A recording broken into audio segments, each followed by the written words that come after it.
வருகை தந்தது பெரும் மகிழ்ச்சி அடைகிறேன்.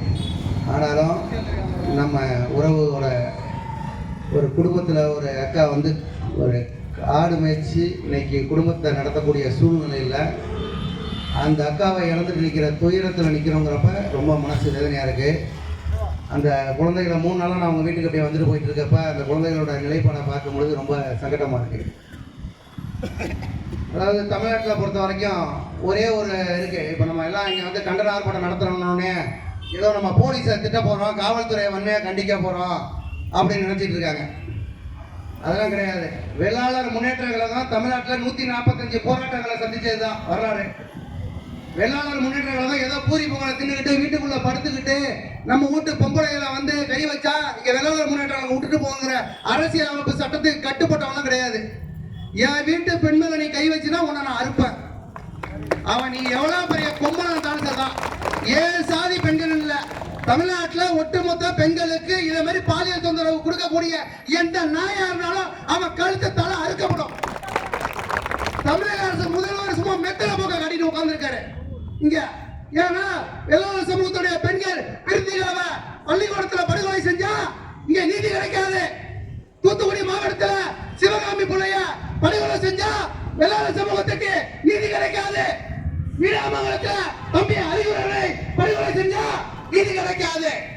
திருத்துறைப்பூண்டியில அருண் அவர்களை படுகொலை செஞ்சா இங்க நீதி கிடைக்காது. சோழநல்லூர்ல சிவகுமார் என்பவர் வெள்ளாளர் சமூகத்தை சேர்ந்தவரை கொலை செஞ்சா நீதி கிடைக்காது.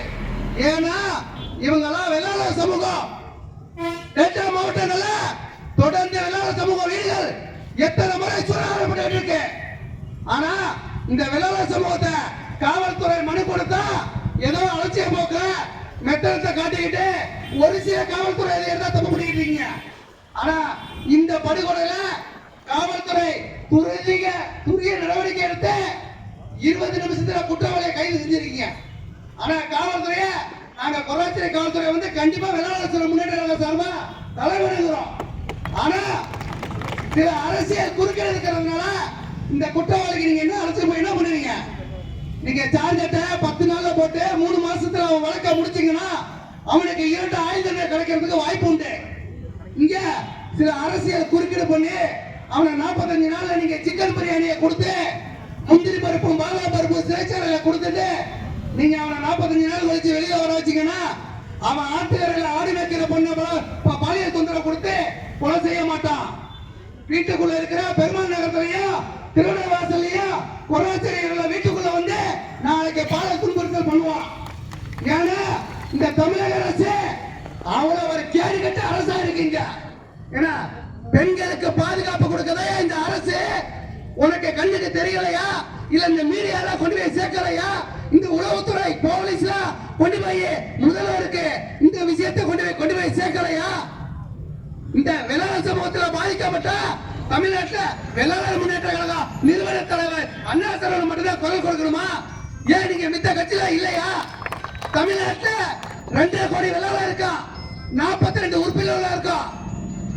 கொங்கு மண்டலத்துல கொங்கு வேளாளரவோ, சோழ மண்டலத்துல சோழிய வேளாளரவோ 42 உறுப்பினர்கள். நீங்க 2.5 கோடி வேளாளர் வாக்கு வச்சுனா நீங்க மாவட்ட செயலாளரவோ ஒன்றிய செயலாளரவோ சட்டமன்ற உறுப்பினராவோ இன்னைக்கு தமிழ்நாட்டில் முதலமைச்சராக இருக்கீங்க.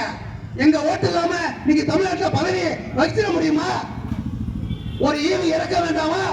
இன்றைக்கு 14ஆம் தேதி சனிக்கிழமை அன்று படுகொலை செய்யப்பட்ட அக்கா சுதா அவர்களுக்கு எத்தனை ஆளுங்கட்சி எதிர்கட்சி இங்க கண்டனம் தெரிவிச்சிருக்கு. இங்க வந்து இருக்கக்கூடிய உங்க வெள்ளாளர் எல்லாருக்கும் சொல்றேன், உங்கள்கிட்ட ஓட்டு கேட்டு வந்தானா அவங்கள செருப்பா வைக்காதீங்க. ஓட்டு போற இயந்திரமா வெள்ளாள இல்ல ஓட்டு போற இயந்திரமா வெள்ளாள வாழ்ந்துருக்கானா? வெள்ளாள எல்லாரும் சுத்திச்சு பார்க்கணும்.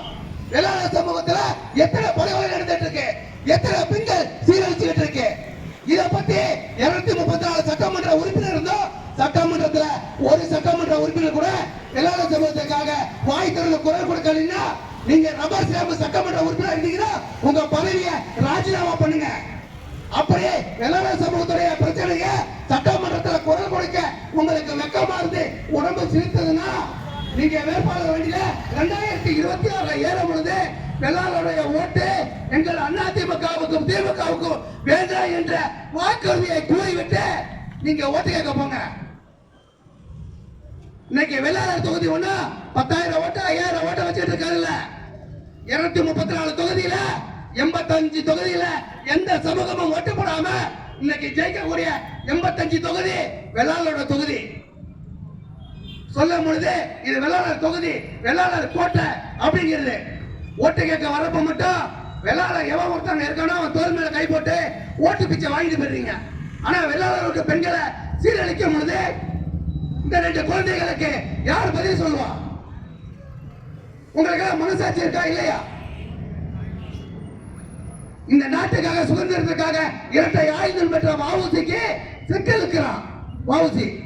ஆனா இந்த நாய் மாதிரி சீரழிச்சு குடும்பத்தை சீரழிக்கக்கூடிய இந்த கபாதி புறம்போக்கு நாய், இந்த நாய்க்கு சிறைச்சாலையில முந்திரி பருப்பு சிக்கன் பிரியாணி.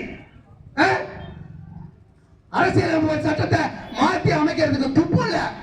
இவன் இந்த கட்சி அவனை குறை சொல்றான், அவன் இவனை குறை சொல்றான். நீங்க 1949 இருந்து வெள்ளாளரை பலிகளாக்கி வெள்ளாளரை அழிக்க நினைச்சதுன்னா உங்களோட அரசியல் சாதனை. நாங்களும் தமிழ்நாட்டில் தொடர்ந்து பொதுக்கூட்டம் போட்டு வெள்ளாளரோட கோரிக்கையை சொல்லிக்கிட்டே தான் இருக்கோம். உங்க காதல பஞ்சு இருக்கா? நீங்க வாழக்கூடிய தாலி கட்டின பொண்ணு ஒரு பொண்டாட்டி, உங்க பொண்டாட்டி பொண்ணு தாண்டா. உங்க வீட்டு பொண்டாட்டிய கற்பழிச்சா நீங்க மெத்தனை பொங்கலை இப்படிதான் கிடப்பீங்களா? உங்க வீட்டு பொம்பளையில படுகொலை செஞ்சா இப்படிதான் இருப்பீங்களா?